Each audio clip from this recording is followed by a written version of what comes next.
할렐루야, 9월 16일 수요일 아침입니다. 새 찬송가 322장 함께 찬양하심으로 아침 예배를 시작하겠습니다.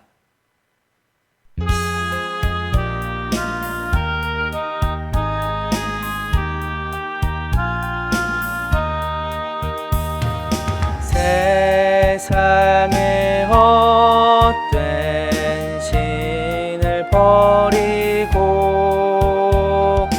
하나님 이름 높여 기리세.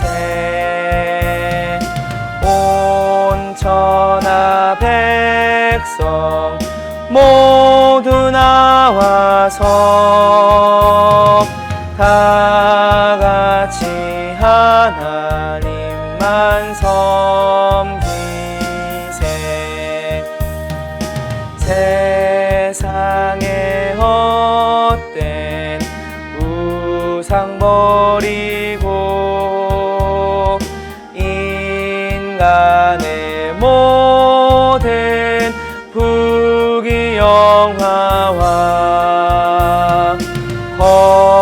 거짓과 불의 모두 버리고 온전히 하나님만 섬기세. 주님의 백성 서로 헤아려 시기와 미움 아주 버리고 하나님만을 홀로 섬기는 천국을 어서 이뤄주소서.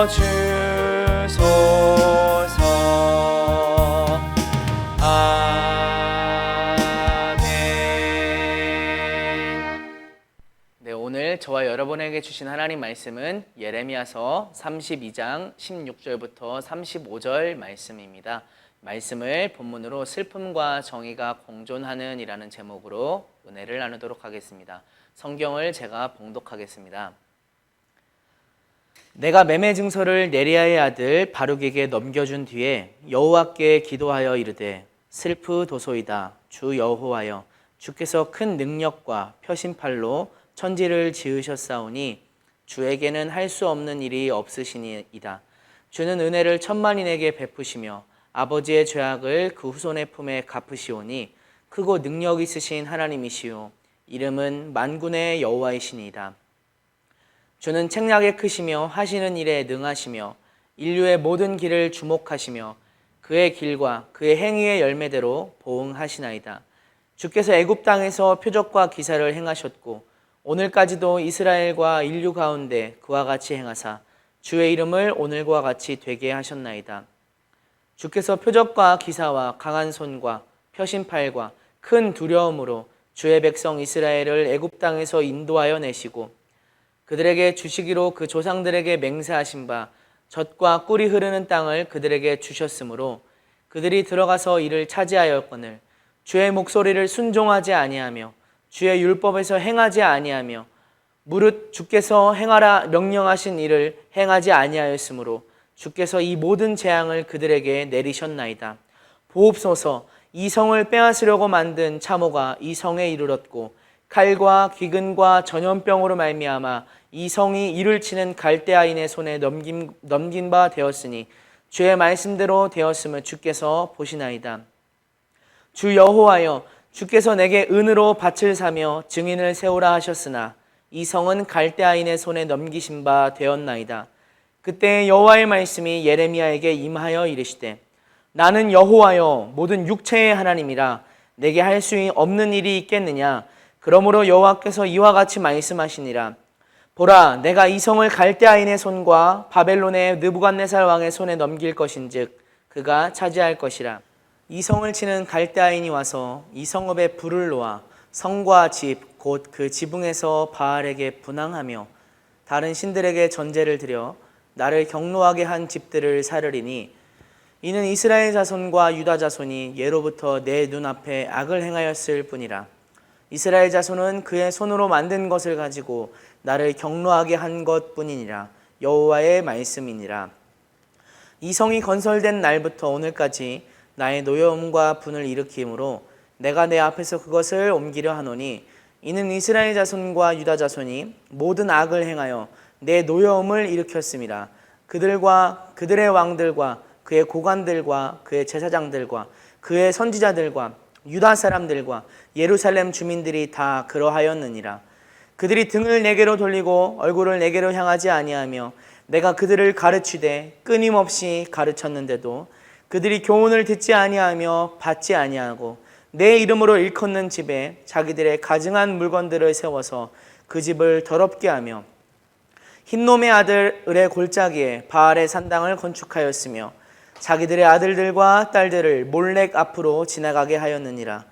그들이 이런 가증한 일을 행하여 유다로 범죄하게 한 것은 내가 명령한 것도 아니요 내 마음에 둔 것도 아니니라. 아멘.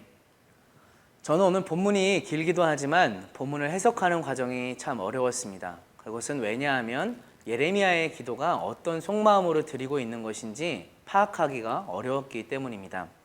예레미야의 속마음을 알아야만 하나님께서 예레미야의 기도에 응답하신 의중을 알 수 있었기 때문에 이 예레미야의 속마음을 파악하는 과정이 오래 걸렸습니다.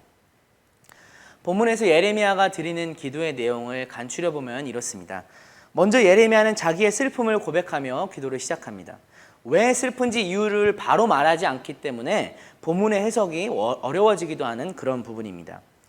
이어서 예레미야는 하나님께서 천지를 지으시고 운행하시는 전능자임을 고백합니다. 여러 절에 걸쳐서 그것을 고백하고 있습니다. 그리고 동일하신 하나님께서 천지를 지으시고 전능하신 능력으로 천지를 운행하시는 하나님께서 동일하신 능력으로 이스라엘을 애굽으로부터 건져내어 지금 약속하신 땅 이스라엘 가나안 땅에 살게 하셨다고 고백하고 있습니다. 그 후에 비로소 예레미야는 자신이 왜 슬펐는지 이야기를 합니다. 슬퍼하는 이유는 이스라엘 백성들이 타락해서 지금 약속의 땅에서 살고 있는 그 장소에서 하나님의 심판을 받을 수밖에 없었기 때문입니다. 예레미야는 지금 성에 다가온 멸망의 전조 증상들을 보고 있었습니다. 이미 이때는 바벨론 군대가 예루살렘 성을 포위한 지 2년이나 지난 시점이었습니다. 그들은 성으로 들어가는 모든 길을 막고 차모를 파고 성 안에서 사람들이 굶어 죽기만을 기다리고 있었습니다.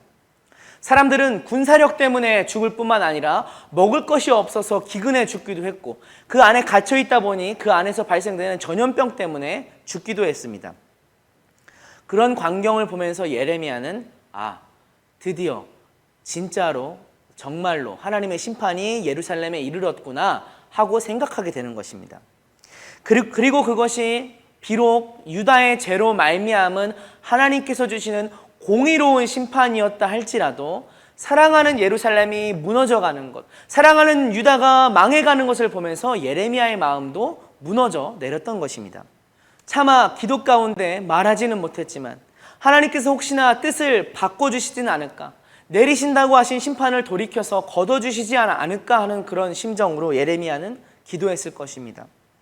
하나님께서 내게 밭을 사라고 하셨는데 드디어 이제 이 성이 바벨론의 손에 넘어가게 되었습니다 라고 고백하고 있기 때문입니다.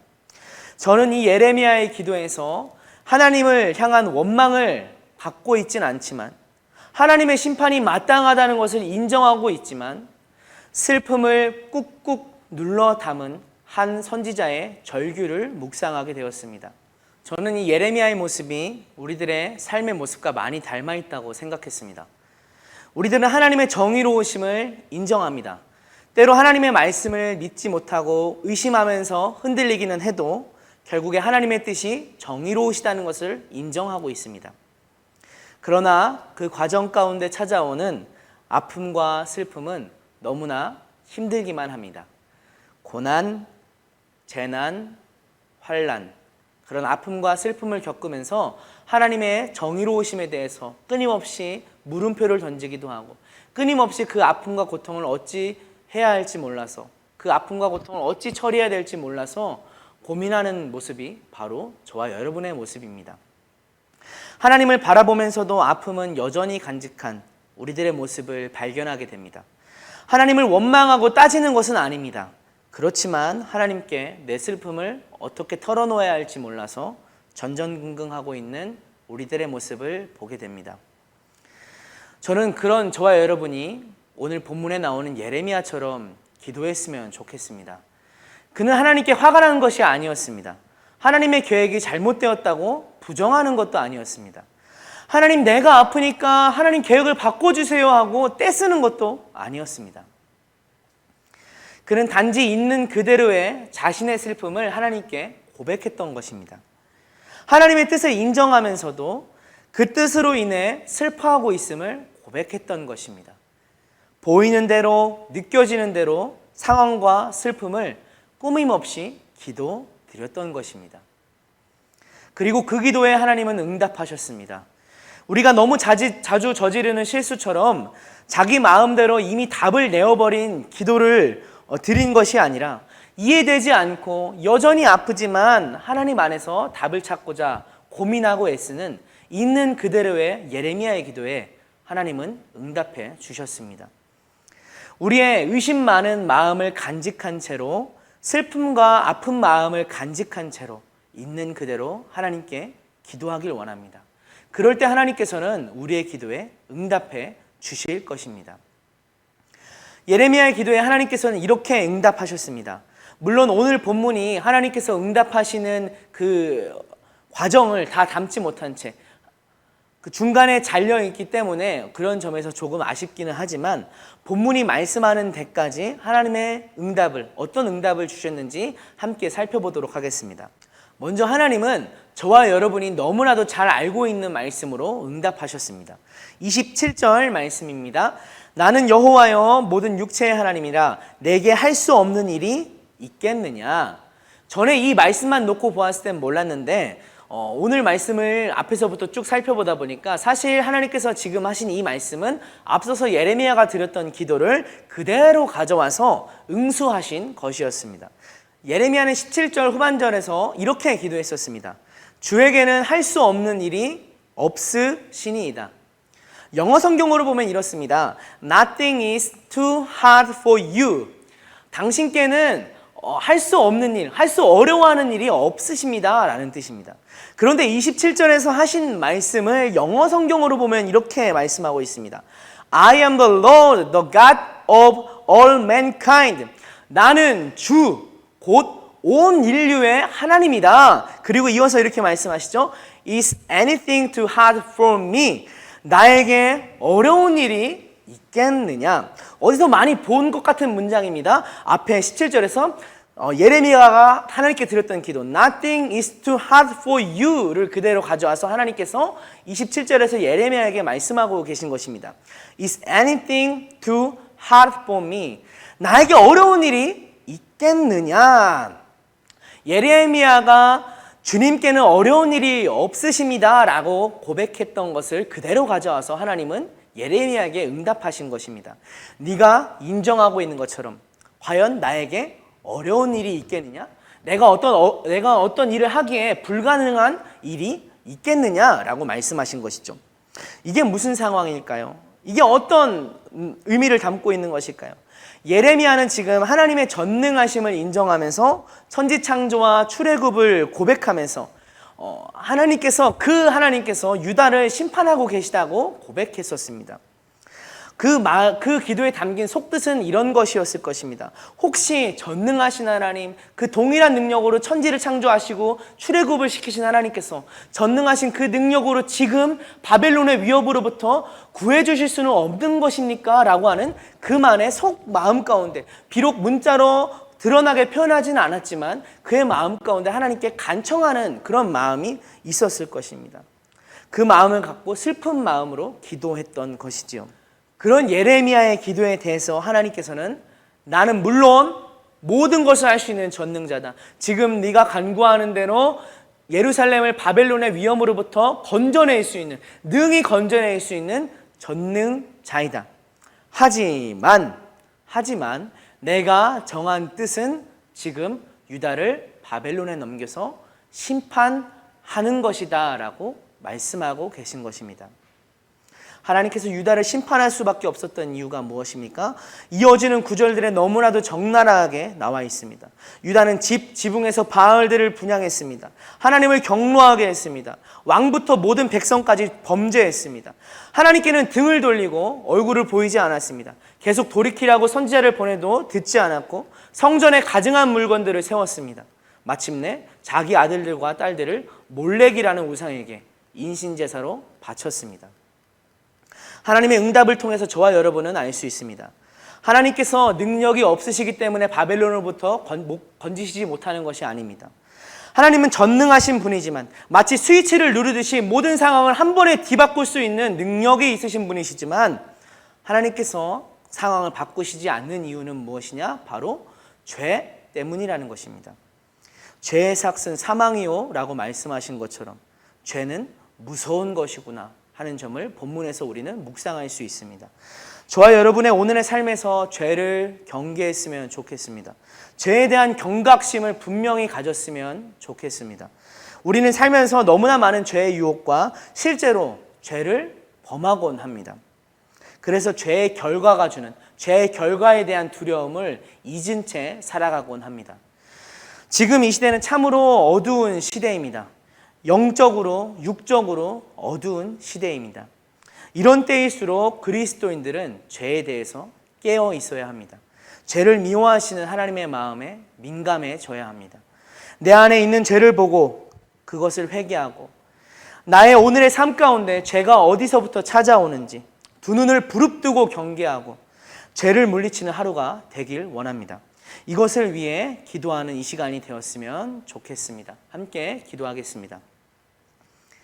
주님, 하나님의 공의로우심과 엄중하심을 보게 하여 주옵소서. 하나님의 뜻하심에 두려운 마음으로 서게 하여 주옵소서. 인간으로서는 이해되지 않고 절제되지 않는 저희의 슬픔을 있는 그대로 하나님께 갖고 나아가게 하시되 하나님을 향한 인정과 믿음은 잃지 않게 하여 주옵소서. 죄에 대해 진노를 거두지 않으시는 하나님의 심정을 이해하는 마음을 주옵소서. 오늘 하루 안팎 곳곳에서 찾아오는 죄를 대적할 수 있는 용기를 주옵소서. 죄로 인해 대신 죽으신 예수님을 기억하면서 죄에 대해 승리하신 예수님의 은혜로 하루를 살게 하여 주옵소서. 존귀하신 우리 주 예수 그리스도의 이름으로 기도드립니다. 아멘.